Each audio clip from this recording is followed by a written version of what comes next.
Angle, straight angle, reflex angle, complete angle, इनकी definitions जो थी वो बताई थी बस। कि एंगल तो ऑब्वियसली दो आर्म्स के बीच में बनता है, दो रे, कोई भी दो रे आप लेंगे उसके बीच में एंगल बनेगा।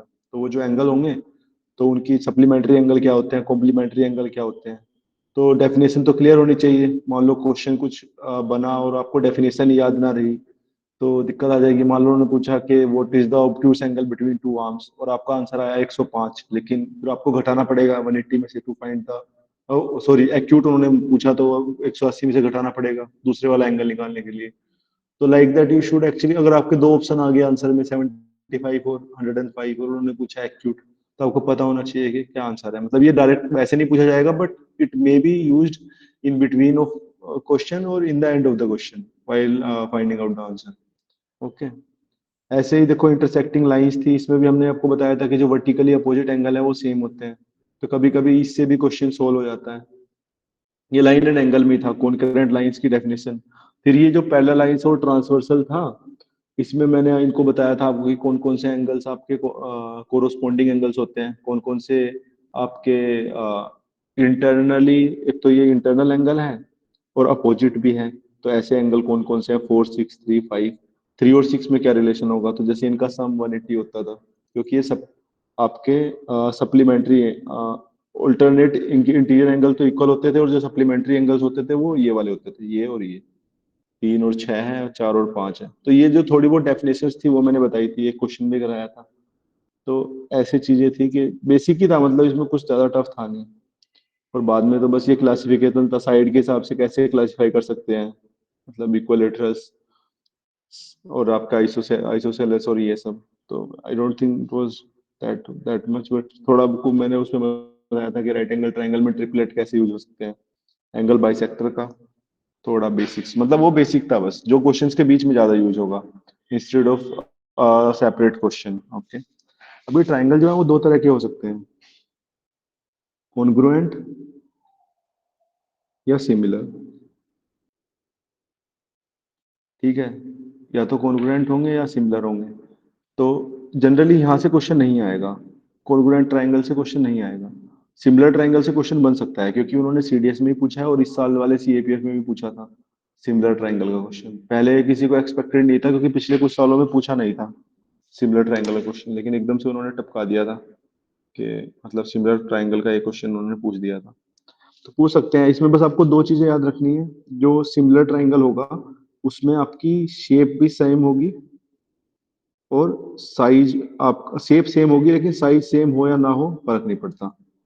शेप सेम होगी लेकिन साइज, दो चीजें हैं देखो, एक तो शेप है और एक साइज है। ठीक है।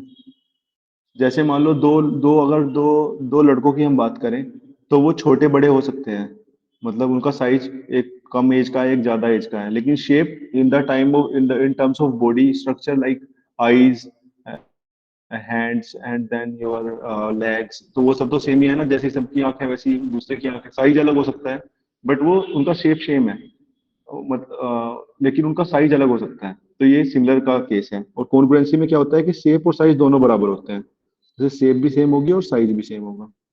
इसका एग्जांपल हम कैसे दे सकते हैं, देखो ये ट्रायंगल में नहीं होता, ये और सारे पॉलीगन्स में भी होता है, मतलब क्वाड्रिलेटरल में भी होता है और सर्कल में भी होता है। तो ये कॉन्ग्रुएंसी और सिमिलैरिटी सिंपल टर्म्स हैं, ये ट्रायंगल के ऊपर हम अप्लाई कर रहे हैं, but these are general terms. Okay. तो जैसे कॉन्ग्रुएंट कोई जैसे चीज है, जैसे मान लो दो सर्कल हैं और उनकी रेडियस सेम है, तो वो कॉन्ग्रुएंट होंगे।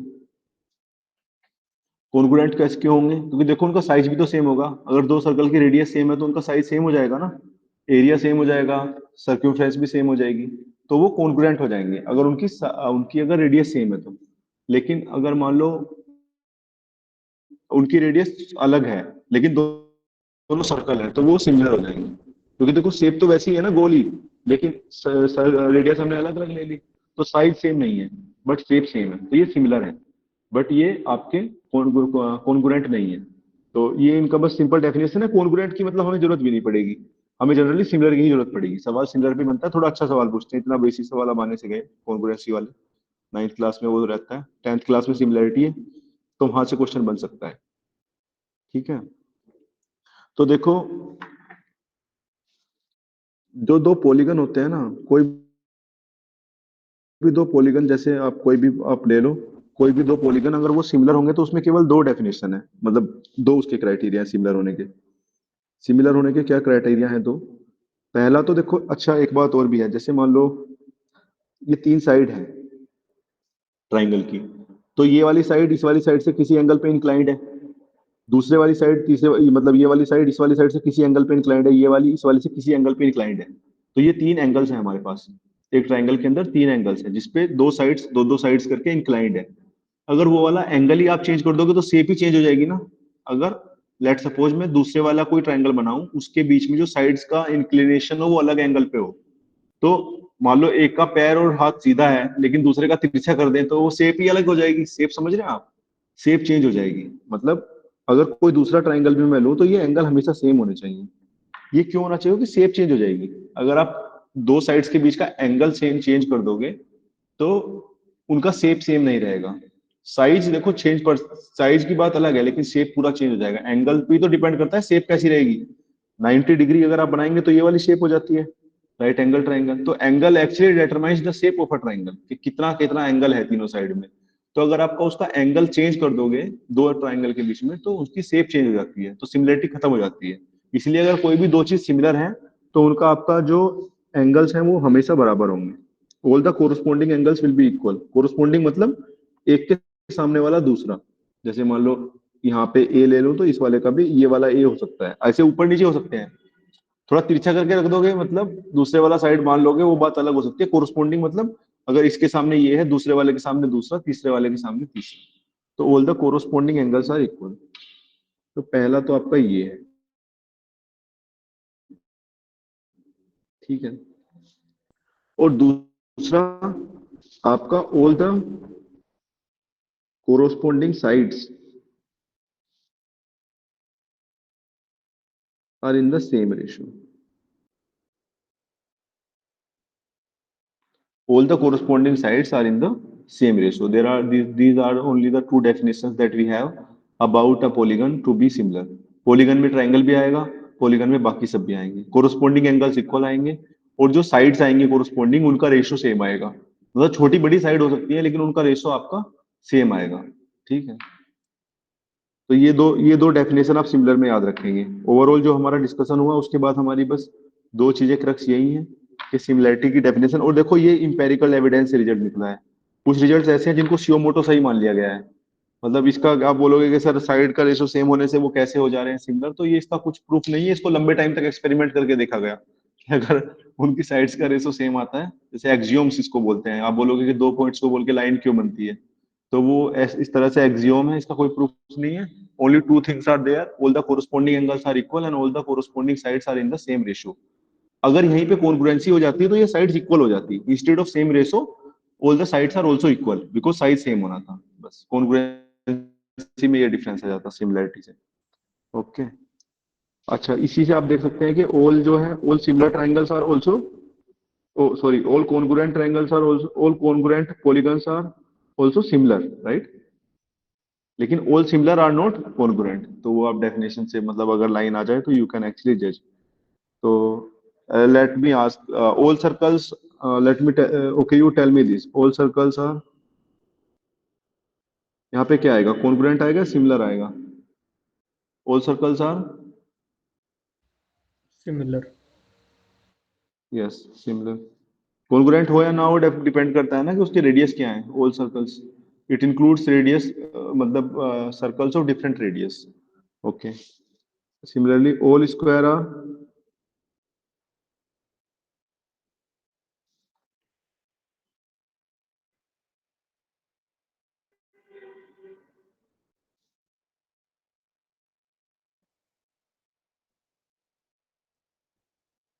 कॉन्ग्रुएंट और सिमिलर।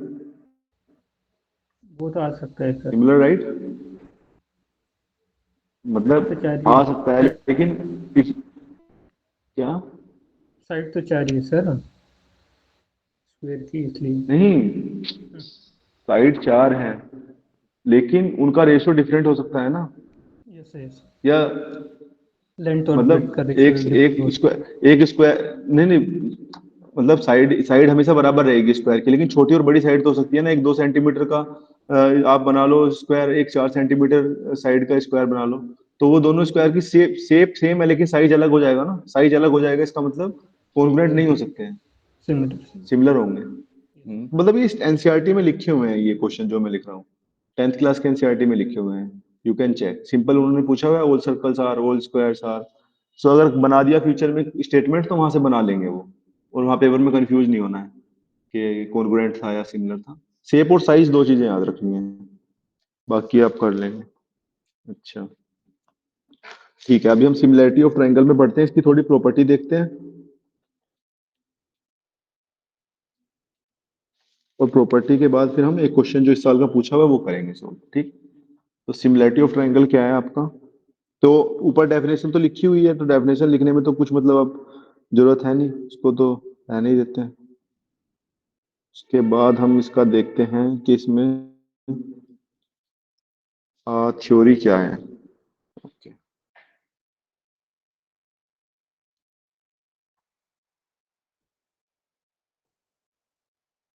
एक दो ही, मतलब इसमें ज्यादा कुछ मतलब वो भी नहीं है, सिंपल ही चीजें हैं। Okay, let me take two triangles actually, if I take two triangles, one small one big, तो थोड़ा लिखने का तरीका आपको पता होना चाहिए। अगर ए बी सी और डी ई एफ ये सिमिलर ट्राइंगल है, तो सिमिलर ट्राइंगल है तो ऑब्वियसली उनके जो, देखो अगर मैं लिख रहा हूँ ए बी सी, मतलब मैं ऐसे लिख रहा हूँ triangle A B C similar to D E F, इसका मतलब क्या है कि ए के सामने वाला एंगल डी है, बी के सामने वाला ई है, और सी के सामने वाला एफ, कोरोस्पोंडिंग एफ है। जिस ऑर्डर में वो लिखे हुए हैं उसी ऑर्डर में आपको यूज करना है, और वो कोरोस्पोंडिंग एंगल्स इक्वल होंगे, मतलब angle A is equal to angle D, angle B is equal to angle E, and angle C is equal to angle F. तो this is the whole game, कि angle A D के बराबर होगा, angle B E के बराबर होगा, angle C F के बराबर होगा। तो इसका मतलब है कि ये वाला एंगल ये वाले एंगल के बराबर, ये वाला एंगल ये दोनों एंगल के बराबर, और ये वाला एंगल यहाँ पे तीनों, मतलब अगर मैं इसको रिपीट करूं इससे तो ये इसके बराबर होगा। अब देखो इनका जो रेशियो है कोरोस्पोंडिंग साइड्स का वो भी सेम रहेगा, वो कैसे रहेगा कि देखो जिस हिसाब से जिस ऑर्डर में लिखे हो उसी ऑर्डर में आपको यूज करना है। अगर यहाँ पे ये वाली साइड ए बी है तो इसके कोरोस्पोंडिंग ये वाली साइड आपको यूज करनी है डी ई। तो A B divided by D E is equal to B C divided by E F is equal to C A divided by, I would say, F D, right.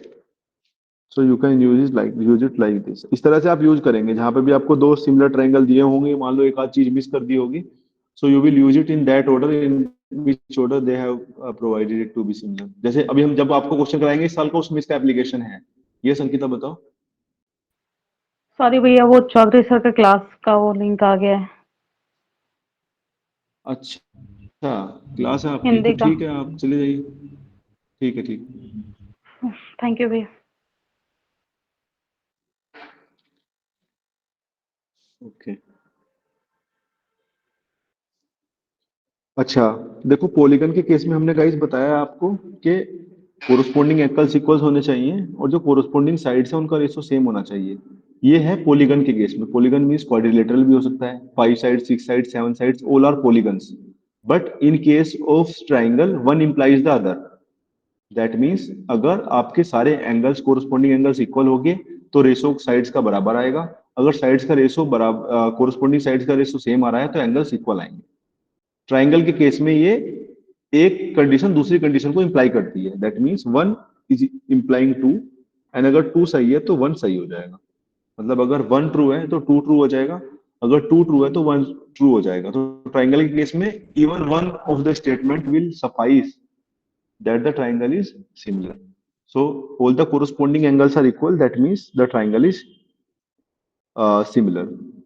And if, इसका मतलब one two को कैसे imply करेगा, अगर उनके corresponding angles equal आ रहे हैं तो आप उनकी रेशो साइड्स का रेशो सेम ले सकते हैं, समझ रहे हैं। और वो ये भी इंप्लाई करेगा कि वो सिमिलर है ट्रायंगल्स, और वो ये भी इंप्लाई करेगा उनके साइड्स का रेशो सेम है, that means one is implying the second. So the first theorem is this only, कि one implies two in case of triangle only, याद रखना क्वाड्रिलेटरल में ये नहीं होगा। It is implying only in the case of triangle, triangle के case में one implies two. So this is the thing, first theorem is this only, that अगर आपका तीनों, देखो इसको आप ए क्राइटेरिया बोलते हैं। ए क्राइटेरिया कैसे है, अगर आपके कोरस्पॉन्डिंग एंगल्स 3 है, ए, तीनों बराबर हो गए, इसका मतलब है कि साइड्स अपने आप उनका रेशो सेम आएगा। इसका मतलब ए क्राइटेरिया से वो दो ट्राइंगल सिमिलर हो जाएंगे।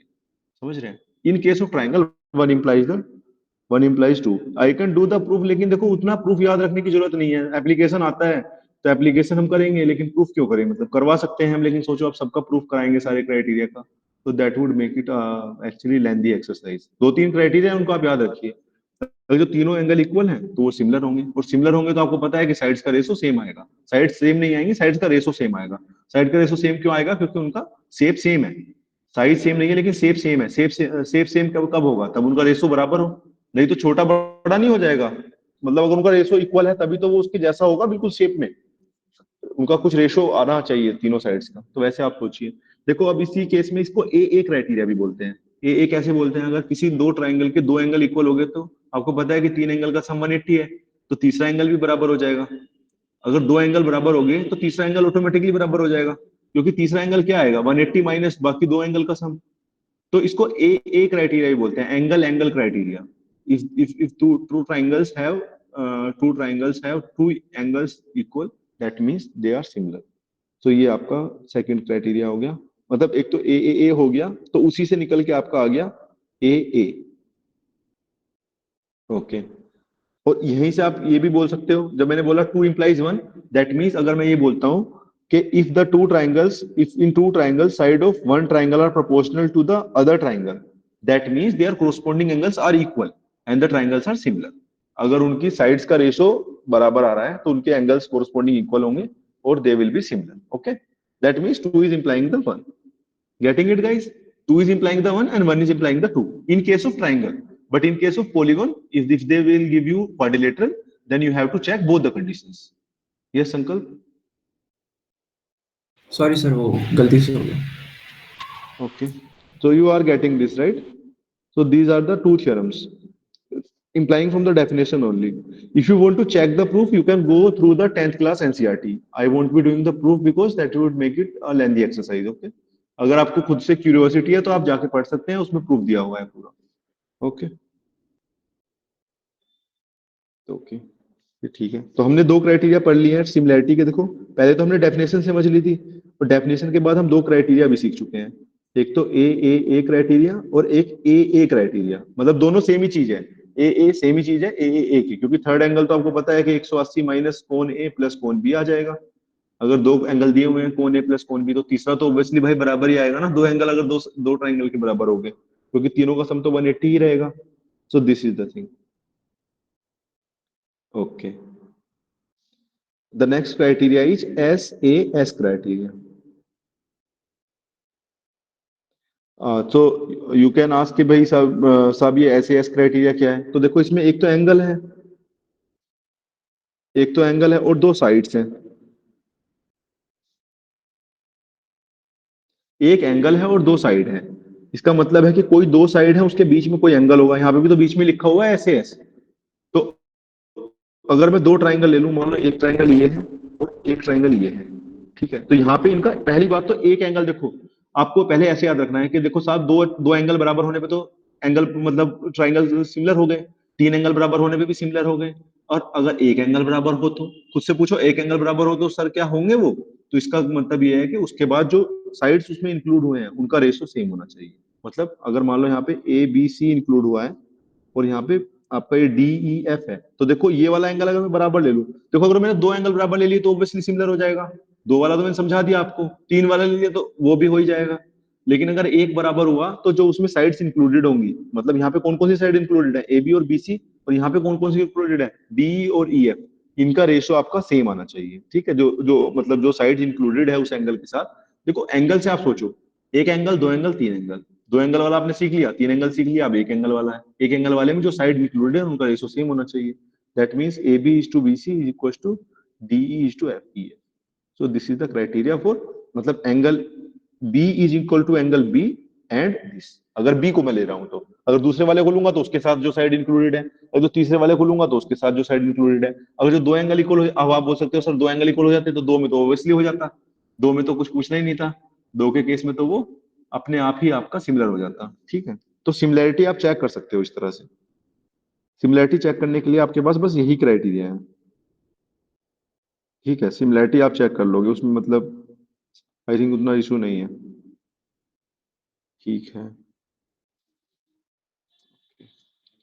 सिमिलैरिटी आप देख के बता दोगे कि ये सिमिलर है या नहीं है। एंगल से बता दोगे या तो साइड से बता दोगे। कभी कभी पूछ लेता है, एक एंगल देगा दूसरे वाले की साइड दे देता है, तो एक साइड छोड़ देता है, तो पता चल जाता है कि रेशो से। या कभी कभी दो एंगल अंदर के लिख देता है, ऐसे मान लो दो ट्रायंगल दे दिए, एक की दो तीन चीजें दी हुई हैं, दूसरे की नहीं दी हुई है, ऐसे दो ट्रायंगल लिख देता है। यहाँ पे लिख देता है 45, तो इस वाले का 45 ऊपर लिखता है जानबूझ के।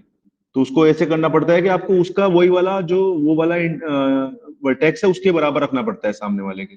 You have to take the corresponding vertex. यहाँ पे तो ये यहाँ पे लिखा हुआ है, जैसे मान लो ये एंगल यहाँ पे है, यहाँ पे बी है, यहाँ पे सी है, तो ये ए बी सी जो होगा, इस ए के सामने वाला लिखो। फिर आप यहाँ सामने, यहाँ मतलब डी है तो ई लिखो, वैसे लिखो। उस चीज को गलती मत करना। सवाल दिए हुए हैं एनसीईआरटी में, पीछे पूछे हुए भी हैं सीडीएस में। आपसे नहीं पूछा है लेकिन पूछ सकता है। You just have to take the corresponding ratio as equal, and for that means you have to write it in a proper way. Okay. Okay, अभी सिमिलर ट्रायंगल में दो चीजें और हैं कि अगर मान लो कोई एक ट्रायंगल है आपका, इसे मैं नीचे करा देता हूँ।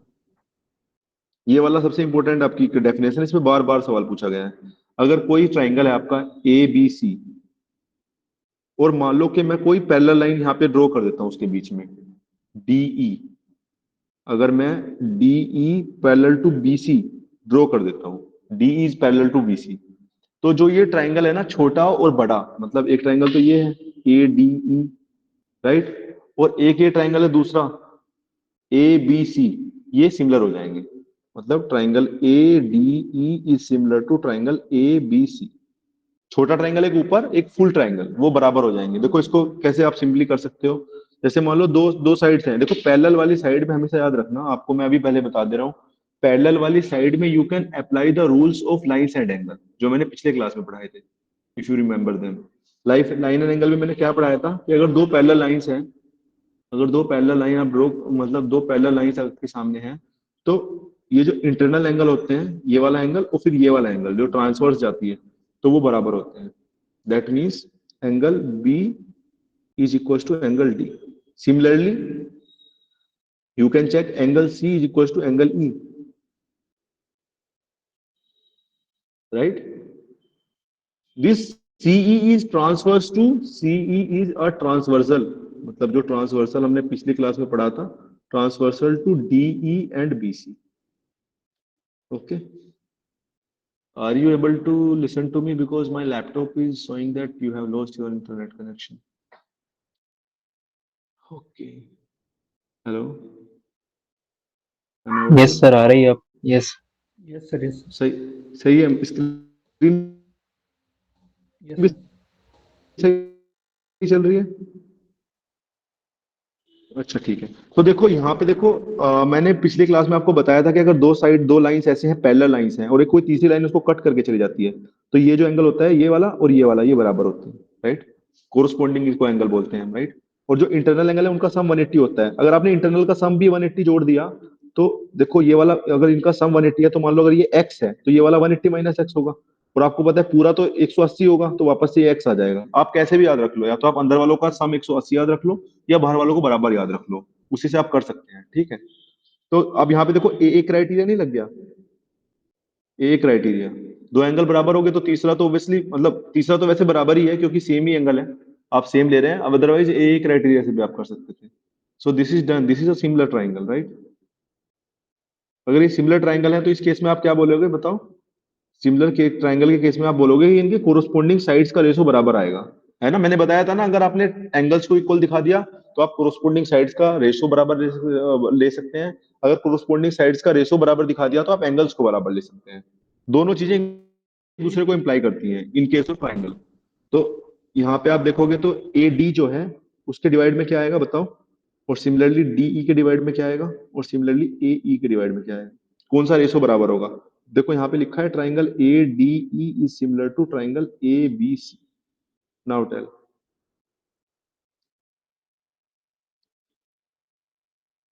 Yes tell, anyone. Sir, AD upon AB is equals to yes DE upon BC is equals to AE upon AC. Yes nice. तो देखो ये जिस ऑर्डर में था एडी तो यहाँ पे एबी, यहाँ पे डीई तो यहाँ पे बीसी, यहाँ पे ईए तो यहाँ पे एसी, मतलब इस तरह से आपको लिखना है। तो इस तरह से कभी कभी कोई चीजें वो मिस करेंगे, कुछ वो आपको देंगे, you just have to apply your mind and solve it. Tough नहीं है बिल्कुल भी, आराम से कर सकते हो। ठीक है, थोड़ा बहुत मतलब, एक सेकंड में लैपटॉप पर कनेक्ट कर लूँ, मुझे थोड़ा ऐसे हो रहा है कि मैं ही बोल रहा हूँ, दिखते नहीं हो आप लोग। ज्वाइन करता हूँ।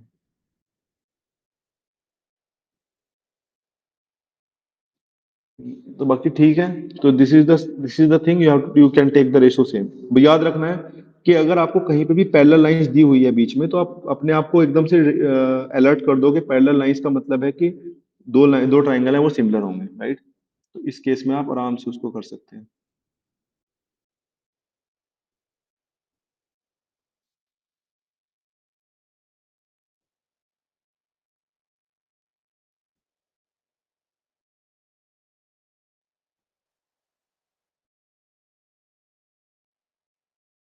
Okay, this is the thing. तो ये हमने आपको बता दिया कि इस पैरेलल लाइंस के केस में आप सीधा पता कर सकते हैं कि ये होगा या नहीं होगा। Okay okay. अच्छा, एक और आपका जो थ्योरम है वो ये है, सबसे इंपॉर्टेंट थ्योरम तो यही है। एक तो रेशो वाली थ्योरम होगी, सबसे इंपॉर्टेंट थ्योरम इस चैप्टर की ये वाली है जो हम अभी कराएंगे आपको। तो ये थ्योरम ये है कि अगर मान लो दो ट्राइंगल आपके सिमिलर हैं, अगर टू सिमिलर ट्राइंगल हैं,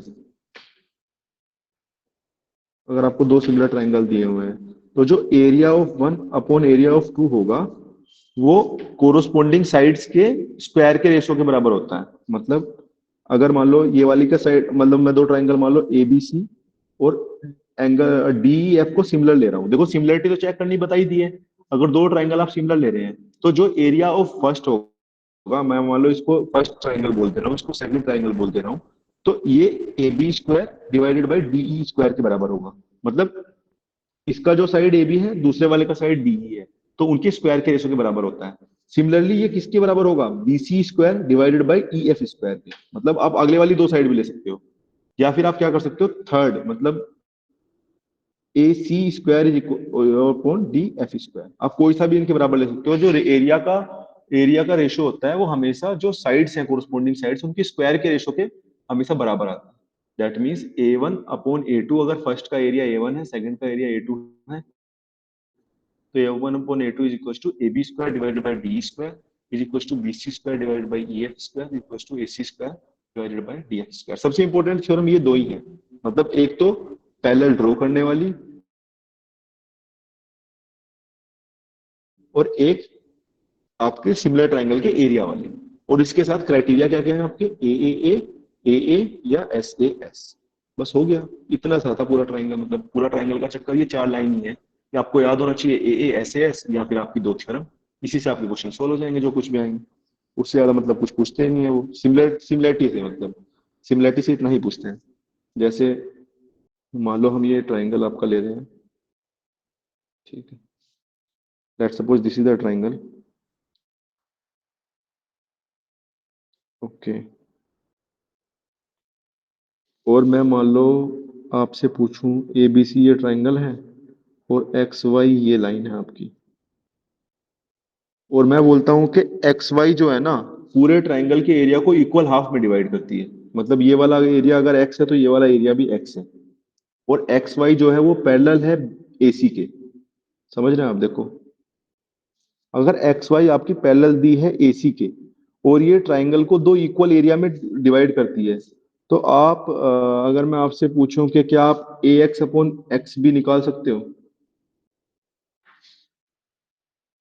ए एक्स अपॉन एक्स भी निकाल सकते हो, तो आप कैसे करेंगे। मतलब इस टाइप के क्वेश्चन बन सकते हैं, समझ रहे हैं आप, इसी से इस टाइप के क्वेश्चन ही बनेंगे। देखो आपको देखते के साथ पता चल जाना चाहिए कि साहब देखो X Y parallel to AC है, इसका मतलब दो ट्राइंगल आपके सिमिलर आएंगे। प्रूफ मैंने सिखा दिया है, लेकिन आपको समझ में आ जाना चाहिए था कि एक छोटा ट्राइंगल और एक बड़ा ट्राइंगल दोनों सिमिलर आएंगे, क्योंकि देखो बीच में मैंने एक पैरेलल डाला है, पैरेलल उसके बराबर है। तो देखो एक बार बताओ कौन से दो ट्राइंगल सिमिलर होंगे, बताओ तुम बताओ कल्पेश, कौन से दो ट्राइंगल सिमिलर होंगे। उनका मतलब ऑर्डर से बताओ, ऐसे मत बताना कि कुछ भी रैंडम बता रहे हो। बताओ कौन से दो ट्रायंगल सिमिलर होंगे? ट्रायंगल BXY और triangle yes, ABC। Is similar to what? ABC। No. Kunal तुम बताओ। यू आर रॉन्ग कल्पेश, क्या कहते हैं?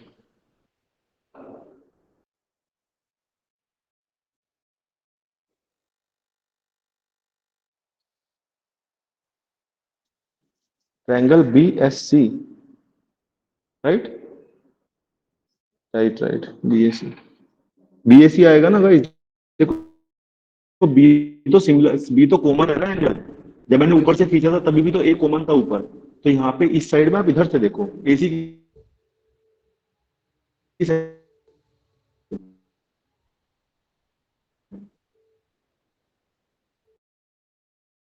भी ए आना चाहिए और वाई के सामने सी आना चाहिए, तो आपने थोड़ा मिस किया, ABC नहीं होगा इसका, सही होता है कुणाल ने BSC होगा।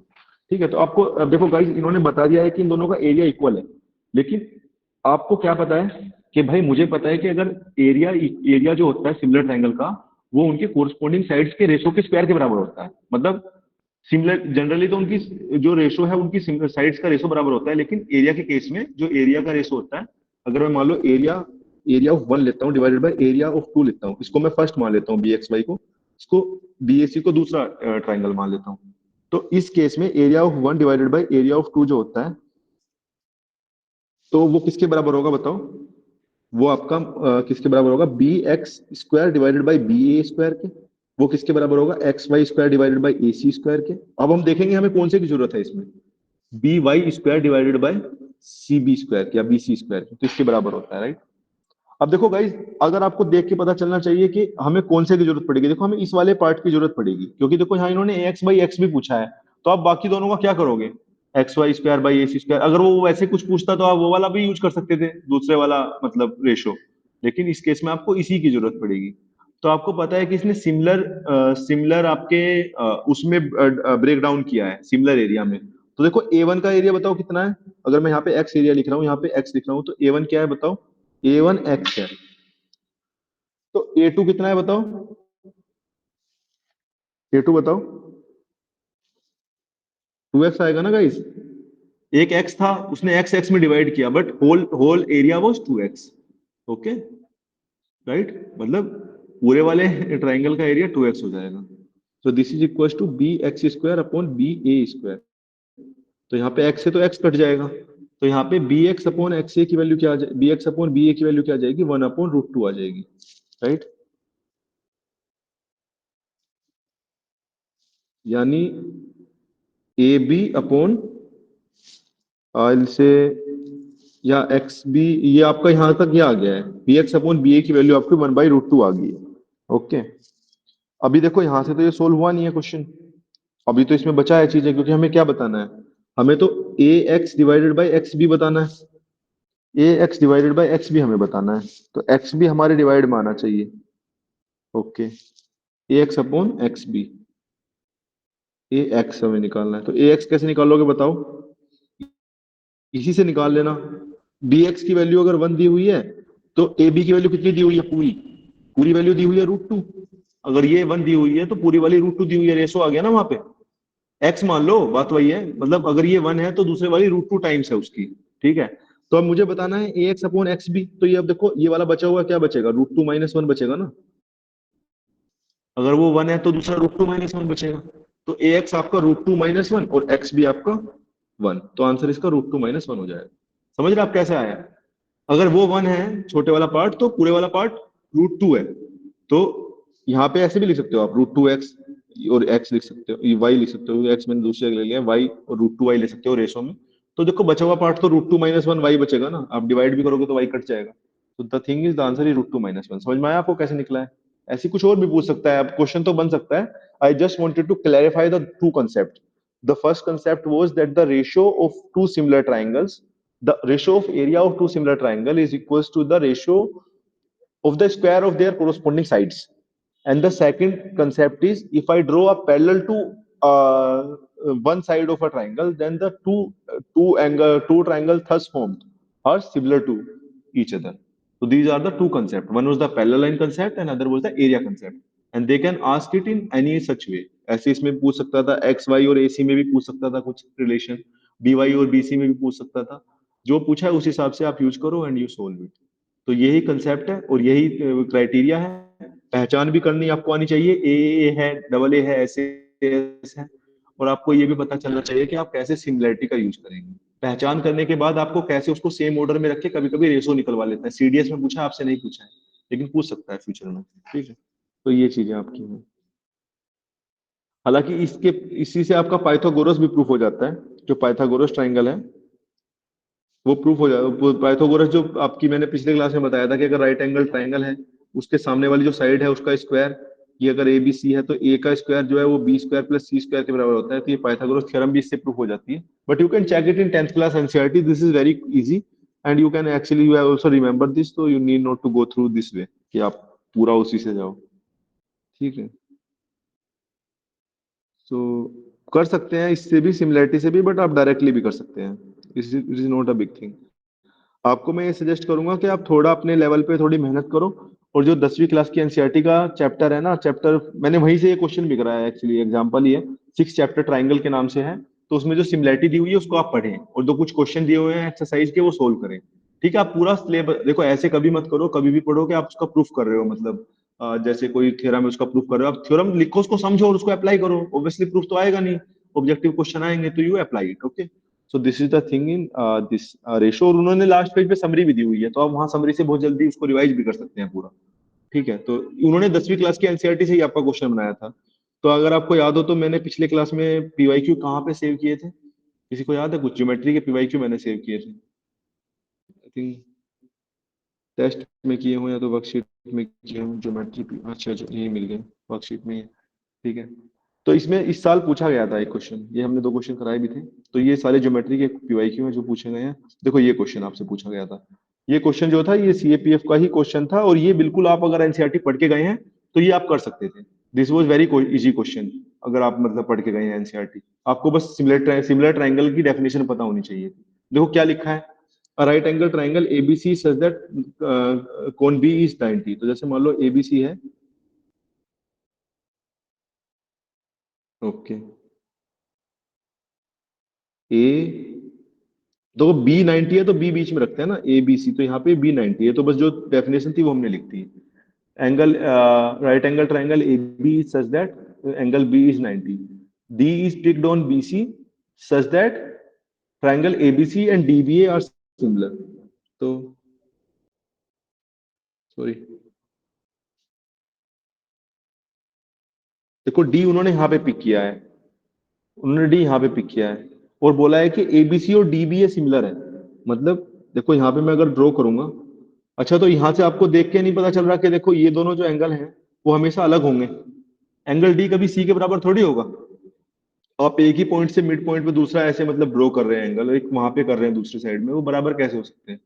तो देखो सिमिलरिटी जो लगेगी वो अलग तरह से लगेगी. देखो उन्होंने क्या लिखा है, triangle ABC is similar to angle triangle this DBA. देखो अब इन्होंने बताया है आपको कि AB जो है वो किसके बराबर है, AB और BC का रेशो दिया है. AB is to BC is equal to M upon N. ये उन्होंने दिया है कि AB अपॉन BC is M is to N and you have to find the area of triangle ABC divided by triangle ABD. ये आपको बताना है. अब आपको पता है कि अगर ये सिमिलर ट्राइंगल है, दो ट्राइंगल अगर ABC और DBA सिमिलर है, तो उसी का आप रेशो ले सकते हैं. मतलब जो सिमिलर ट्राइंगल की साइड्स हैं उन्हीं का आप एंगल का रेशो ले सकते हैं. तो इस केस में उन्होंने जो रेशो पूछा है वो ABD और इसका पूछा है. तो अगर आप यहां से यूज करेंगे कंसेप्ट, ये वाला कंसेप्ट, तो इस वाले पे आप जो सिमिलर ट्राइंगल है वहां पे अप्लाई कर सकते हो एरिया का कंसेप्ट, कि area of one divided by area of two is will be equals to the square of the side of one triangle divided by square of the side of other triangle. Okay, जैसे इस वाले पे आप apply करो तो क्या आएगा, triangle ABC का area divided by triangle D B A का area is equal to A B का square divided by vote D B का स्क्वायर। देखो जिस ऑर्डर में दिया होगा मैं उसी ऑर्डर में यूज करूंगा। ए बी का square divided by D B का square equal to D C का square divided by B A का square equal to A D का square divided by C A का स्क्वायर। देखो मतलब हमें अब यहाँ पे एरिया का रेशो निकालना था और हमें पता है कि एरिया का रेशो जो है ना वो उसी डेफिनेशन से आएगा, सिमिलैरिटी की डेफिनेशन से ही एरिया का रेशो आएगा, क्योंकि वही हमारे पास एक कंसेप्ट है। लेकिन अभी देखोगे तो आप यहाँ से निकाल नहीं पा रहे हो, मतलब यहाँ से देखने में ये क्वेश्चन थोड़ा अलग लग रहा है, लेकिन ठीक है इसको अब थोड़ा अलग से लिखते हैं। मतलब अभी इसी में पेचीदा हो जा रहा है, अलग से इसको बनाओ। यहाँ पे क्या दिया हुआ है, ए बी सी, तो ये एंगल 90 दिया हुआ है। अगर उन्होंने डी को कहां पे लिया है, डी को बीच में लिया है,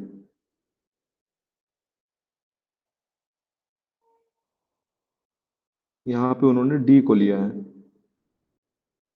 ए हाँ बीसी पे लिया है ना डी को, D is taked on BC. Okay, तो यहाँ पे बी है और यहाँ पे आपका ए है।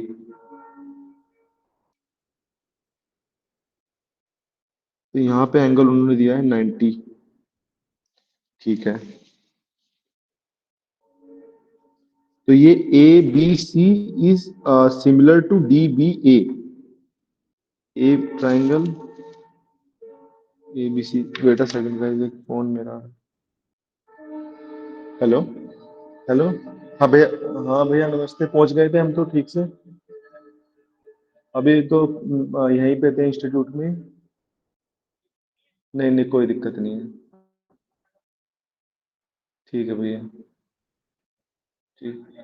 हाँ जी खाना खा लिया था। मतलब कुछ ज्यादा तो नहीं खाया, कुछ वैसे ही बस दूध ले आया था मैं। आ रहे हो अब आप? हाँ, अच्छा, तो वो यहीं पे है, D divided by D B A आपको एरिया देखना है। तो देखो यहाँ पे इन्होंने हमें क्या दिया है, ए बी और बी सी का रेशो दिया है। मतलब ए बी अगर आपको एम दिया है तो बी सी आपको एन दिया है, राइट, ये आपको दिया है। अब सोचो आपको इन दोनों ट्राइंगल का एरिया का रेशो निकालना है। तो यहाँ पे एम ये दिया है, एन ये दिया है। ओके ओके, अब ये जो डी एंगल होगा ये कौन से एंगल के बराबर होगा गाइस, बताओ बताओ, डी एंगल कौन से एंगल के बराबर होगा? मतलब कोरोस्पोंडिंग एंगल्स इक्वल होंगे ना, सिमिलर ट्राइंगल है तो एंगल तो बराबर होंगे ना, ए क्राइटेरिया। तो डी एंगल कौन से एंगल के बराबर होगा ए बी सी में? देखो ए बी, ए के सामने लिखा हुआ है ना डी, ए के सामने डी लिखा हुआ है, ए के सामने डी लिखा हुआ है, इसका मतलब एंगल ए और डी बराबर होंगे। दैट मीन्स अगर मैं यहाँ पे एक मार्क करता हूँ यहाँ पे, तो यहाँ पे एक मार्क करना पड़ेगा। सिंगल मार्क मैं इसलिए कर रहा हूँ कि ये वाला एंगल इसके बराबर है। बी तो बराबर है ही, बी तो कॉमन है बीच में, 90 डिग्री है तो बी तो कॉमन है ही। और तीसरे में मतलब यहाँ वाले में, इस वाले में जो ए एंगल होगा वो इस वाले में सी एंगल होगा। समझ रहे हैं आप? हमें मतलब थोड़ा वो एंगल हमें देखने में लग रहा है लेकिन वो मतलब टिल्टेड है। जो बी है वो जो डी देखने में ऐसा लग रहा है कि ये वैसे इक्वल है। देखो यहाँ पे ऑर्डर चेंज करने से चेंज फर्क पड़ गया कि जो एंगल ए है, जो एंगल डी है वो ए है, जो ए है वो आपका सी है। ओके, तो अभी हमें इनका रेशो बताना है। देखो कैसे निकलेगा रेशो भाई साहब, सवाल तो सही है। ट्राइंगल ए बी सी और ट्राइंगल ए बी डी का रेशो बताना है, ठीक है। अच्छा, ठीक है, एक एंगल तो 90 है ही। अब आपको इसका एरिया निकालना है। ओके ओके, हाँ तो ठीक है। तो अब आप बताओ कि कौन कौन सी साइड्स का रेशो आएगा। यहाँ पे आपका ये वाला रेशो जो आएगा वो, यहाँ पे अगर मैं बीसी ले लेता हूँ तो यहाँ पे कौन सी साइड आएगी? या अगर मैं यहाँ पे बीसी का स्क्वायर ले लेता हूँ तो यहाँ पे क्या आएगा बताओ, दूसरे वाले में बीसी की कोरोस्पोंडिंग दूसरे में साइड कौन सी होगी? या ए बी, है ना? मतलब बस इसी में यही कैच था, उसको घुमा के लिखा हुआ है। It is a very easy question but very tough one in exam, because देखो इन्होंने इसमें कैच ही ये है कि घुमा के लिखा हुआ है कि बीसी के सामने अब आप एंगल के हिसाब से सोच रहे होगे तो आपको समझ में आ रहा होगा कि बीसी के कोरोस्पोंडिंग जो साइड है वो एबी है, डीबी नहीं है जो हम ऊपर लिख रहे हैं। बीसी के कोरोस्पोंडिंग जो साइड है वो एबी है, it can't be DB. Okay, तो बीसी का divided square square divided by AB का स्क्वायर आएगा, और अब तो ये सिंपल ही हो जाएगा, N square divided by M square हो जाएगा। So this is the thing. लेकिन देखो इस क्वेश्चन को आप पेपर में वैसे भी कर सकते थे, देखो n/m नहीं आएगा, एरिया है तो साइड का रेशो नहीं आ सकता है, स्क्वायर का रेशो आएगा, राइट ना, ये आएगा। तो तीसरे वाले में देखो तो एंगल जुड़ रहा है, m+n का होल स्क्वायर आ रहा है, आता तो m-n आता। देखो डीबी छोटा हुआ है तो कुछ या तो माइनस होना चाहिए, तो प्लस तो होना ही गया, तो ये भी आप काट सकते थे सीधा। मतलब अगर आप थोड़ा सोचते, थोड़ा आपको मतलब कंसेप्ट भी पता होता तो आप डायरेक्टली भी इसको कर सकते थे। लेकिन it was a good question ना, मैं तो इसमें फंस ही गया था अभी सच बताऊं, क्योंकि खुद मैं देखा एंगल से ये हो जा रहा है, क्वेश्चन तो बढ़िया था। बट ओवरऑल मतलब पेपर में मैं अगर कर रहा होता तो मैं ऑप्शन हटा देता, पहला और तीसरा तो पक्का हटा देता, दूसरे और चौथे में फंस सकता था। लेकिन दूसरे और चौथे में मैं कोशिश करता कि हाँ देखो डिफरेंस करके तो नहीं आएगा, वैसे ही आएगा, समझ रहे आप इंस्टिंक्ट क्या है, तो उस हिसाब से आप करें, ठीक है। तो सिमिलैरिटी ऑफ ट्रायंगल आज हमने कर रहा है। सिमिलैरिटी ऑफ ट्रायंगल को आप क्लास 10th एनसीईआरटी से पढ़े, ठीक है, क्लास 10th एनसीईआरटी चैप्टर 6, यहाँ से आप थोड़ा देखें क्योंकि क्वेश्चन पूछा है तो आगे भी पूछ सकते हैं। सिमिलरली क्लास 9th में चैप्टर है कॉन्ग्रुएंसी का, तो उसको भी आप थोड़ा देखें, थोड़ा रिवाइज करें, आधा एक घंटा पढ़ें। Then actually we are only 4 people out here, right, Sachin, Kalpesh, Sunil और 5 लोग हैं, तो कुणाल और संकल्प। तो बाकी हम लोग करेंगे आराम से, बिकॉज अभी सच बताऊं तो यहाँ पे मतलब घर से बाहर रह के हम परेशान हो गए हैं। घर मतलब घर सबसे अच्छी चीज होती है, वहाँ पे ना तो कोई मतलब आपके ऊपर दिक्कत होती है और आप आराम से कर सकते हो। इंस्टीट्यूट में रह के things are actually moving in their hands, not in my hands. But मैं धीरे धीरे इस चीजों को कंप्लीट कराऊंगा, हो जाएगा, मतलब आप टेंशन मत लीजिए, हो जाएगा, अच्छे से कराएंगे, जो बेसिक्स हैं एनसीईआरटी के वो पूरे कराएंगे, और कोई भी चीज भगा के नहीं कराएंगे, ठीक है। बाकी आराम आराम से हम लोग पढ़ेंगे, 5 लोग हैं, आप पढ़ते रहो आराम से पूरा दिन, ठीक है। बाकी आप आओ क्लास में, 4-5 दिन में हो जाएगा धीरे धीरे, सारे जो कंसेप्ट हैं वो पीवाईक्यू मैंने कंपाइल किए हुए हैं एक साथ, ज्योमेट्री के ऐसी मेंसुरेशन की भी कंपाइल कर देंगे, and then I will make sure कि आप सारे क्वेश्चन सोल्व करें और समझे भी कंसेप्ट को, ठीक है। अगर आपको समझ, सुनील आपको समझ में आया है? मतलब ठीक ठाक था, क्योंकि इंग्लिश में ज्यादा था, सही था, ओके। तो आप ट्राई करिएगा आगे से, फिर थोड़ा बहुत पढ़िएगा चैप्टर को खुद से ना, वरना हमारा बहुत एफर्ट जाएगा, ओके गाइस। तो you take care, and I have to leave actually, I got a call in between, so you take care, okay. ये संकल्प बताओ। हाँ सर, एक्चुअली मैं अभी लास्ट में ज्वाइन किया, एक्चुअली मैं रिकॉर्डिंग देख रहा था सर आपकी, तब से हाँ हाँ हाँ हाँ। अभी कुछ